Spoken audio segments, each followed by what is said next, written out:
أعوذ بالله من الشيطان الرجيم. بسم الله الرحمن الرحيم. يا أيها المزمل قم الليل إلا قليلا نصفه أو انقص منه قليلا أو زد عليه ورتل القرآن ترتيلا إنا سنلقي عليك قولا ثقيلا إن ناشئة الليل هي أشد وطئا وأقوم قيلا إن لك في النهار سبحا طويلا واذكر اسم ربك وتبتل إليه تبتيلا رب المشرق والمغرب لا إله إلا هو فاتخذه وكيلا واصبر على ما يقولون واهجرهم هجرا جميلا وذرني والمكذبين أولي النعمة ومهلهم قليلا إن لدينا أنكالا وجحيما وطعاما ذا غصة وعذابا أليما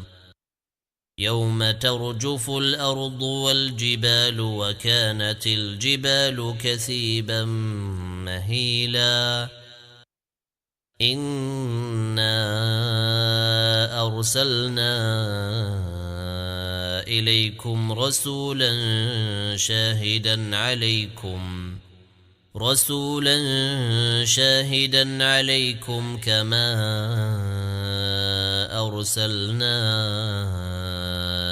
إلى فرعون رسولا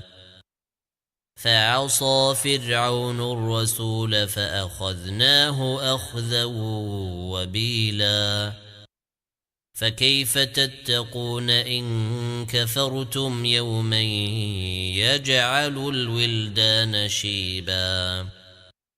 السماء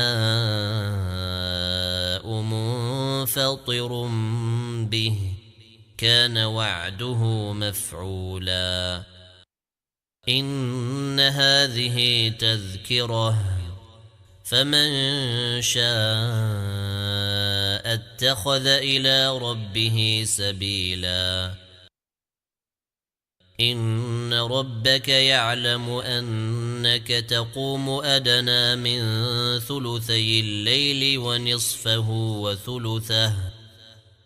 ونصفه وثلثه وطائفة من الذين معك والله يقدر الليل والنهار علم أن لن تحصوه فتاب عليكم فاقرؤوا ما تيسر من القرآن علم أن سيكون منكم مرضى وآخرون يضربون في الأرض يبتغون من فضل الله وآخرون يقاتلون في سبيل الله فاقرؤوا ما تيسر منه وأقيموا الصلاة وآتوا الزكاة وأقرضوا الله قرضا حسنا وما تقدموا لأنفسكم من خير تجدوه عند الله